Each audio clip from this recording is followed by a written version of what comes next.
20 के दांत। सेन साहब की कार बंगले के सामने बरसाती में खड़ी थी।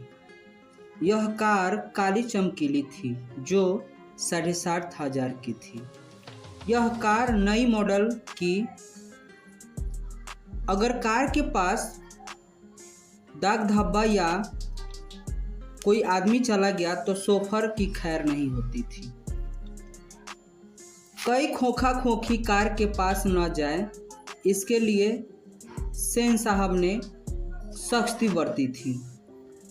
सेन साहब के 5 लड़कियां थी: सीमा, रजनी, आलो, शिफाली और आरती।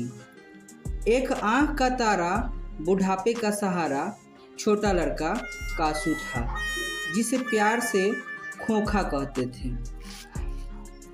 खोखा जीवन के नियमों के साथ घर के नियमों में अपवाद था, क्योंकि लड़कियां जो है कठपुतली समान थी।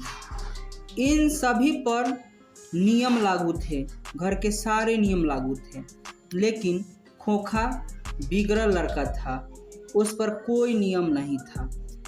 सेन साहब का कहना था कि खोखा इंजीनियर बनेगा, इसके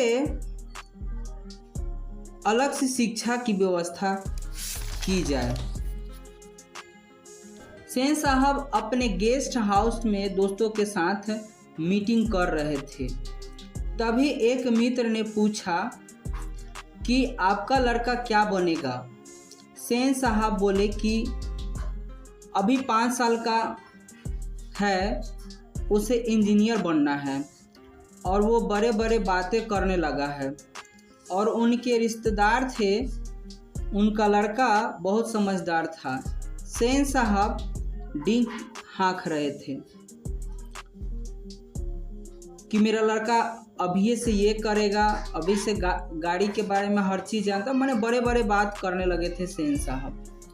तभी बाहर से शोरगुल का आवाज़ सुनाई देने लगा।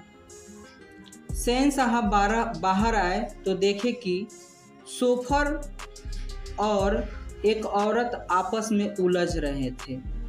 शोफर बोला सेन साहब से, यह लड़का गाड़ी के छू रहा था, मना करने पर वो मुझे मारने दौड़ा और उसकी माँ मुझसे लड़ने लगी।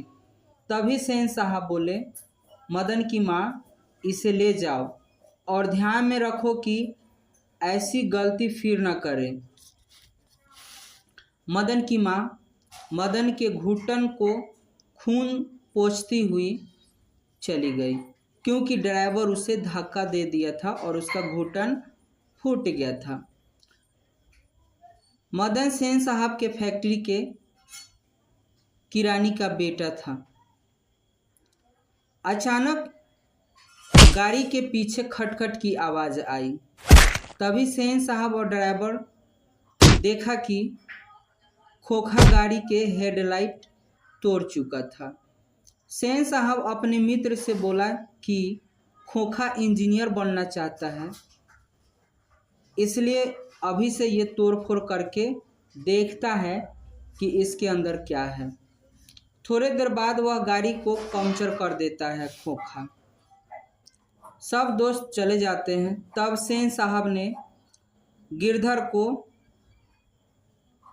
बुलाने का आदेश देते हैं। गिरधर सेन साहब के किरानी था। वह आउट हाउस में रहता था।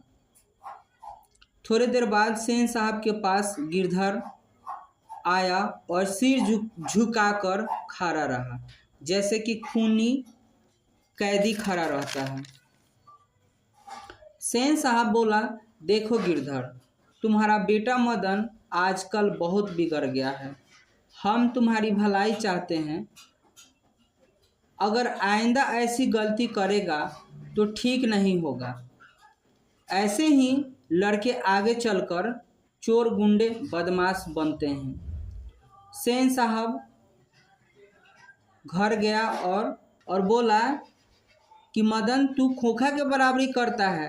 गिरधर बोल रहा था कि मदन तू खोखा के बराबरी करता है, तेरी औकात है, हम गरीब आदमी कैसे उसकी बराबरी कर सकते हैं।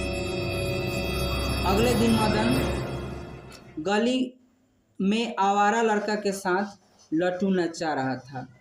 तभी खोखा आया और रोब से बोला, अबे लट्टू मुझे दो, मैं भी खेलूँगा।